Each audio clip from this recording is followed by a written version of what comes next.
Coyote Pass property is settled and I can get my part out, I probably won't interact with him ever again. Sister Wives, Season 19, Episode 2, First Impression, Part 3. Real quick side note, though. You remember when I said this? Nervous and bitch. Sister Wives, Season 19, Episode 2, First Impression. That was way later in the episode, but I just, I wanted to start with that. I really did. JoJo Siwa has a whole song about that. Nervous and bitch.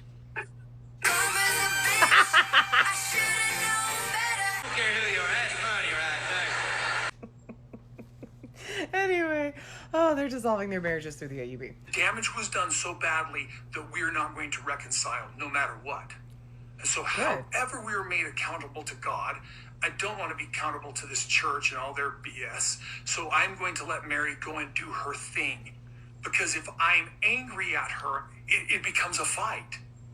And I needed her just to go away. Because it just took forever for her to finally realize.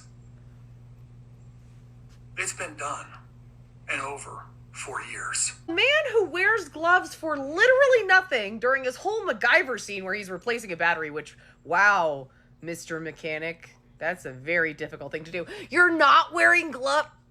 I'm not surprised. You know what? Counterintuition is just this man's thing. But he's saying that they're no longer part of the AUB. I would like to add an addendum in there, though, that they have lied about being part of the AUB for well over a decade. So I'm really going to grain of salt that one. It took her so long to figure it out because I didn't communicate properly, and I'm going to let her do that as if you have any choice. I've been living in limbo in this relationship for nearly a decade, and I'm just not going to keep doing that. So I'm moving forward with this. But wait, Kody and Meri already got divorced, so why are they getting divorced again? Well, see, they dissolved their earthly marriage, but they didn't dissolve their celestial marriage. So basically, you can go and get divorced on this plane as much as you want.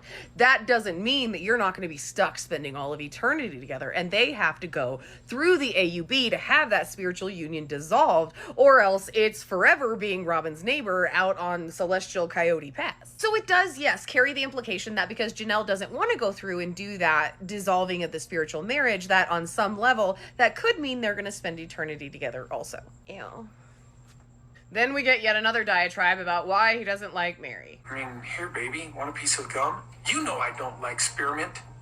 I can't live in a world where she is constantly angry at me. Listen, Tim McGraw song. Remember that song, Why You Gotta Be Angry All the Time? I always stop and think when someone says something like that, what did you do, though?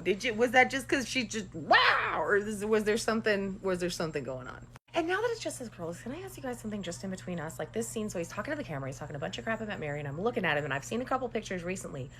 Does he have pillow face? And if you don't know what that is, it's where your fillers like migrate kind of all over the place. And it's time to like pull back on the fillers. And I got a little lippy, but moderation, I'm just wondering. Anyway. Oh, well, we're not going to include them in our club. I'm going to move forward and find happiness and joy outside of my club. Because it was my club and I got kicked out of it.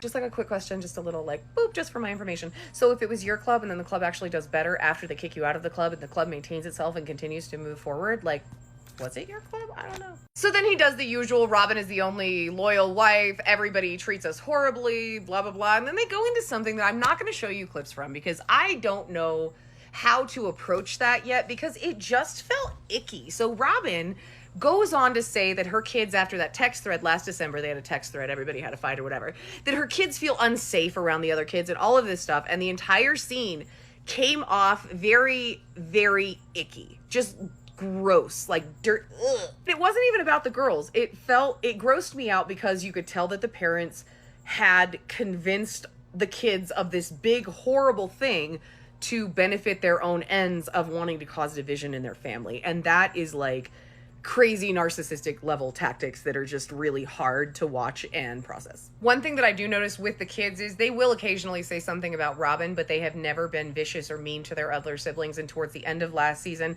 the same siblings were saying that they had a great relationship with Gabe and everyone was always nice. And now that narrative has changed in some way. And it was strange. But that was this week's first impression in a nutshell. And I hope you guys have a good night.